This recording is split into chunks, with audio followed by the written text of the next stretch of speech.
The Academies give students a particular or a special chance to experience stuff they normally not experience outside of school.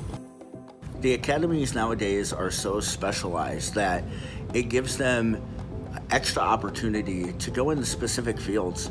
The First Responders Academy, the Criminal Justice Academy, the Pinellas Innovates Academy.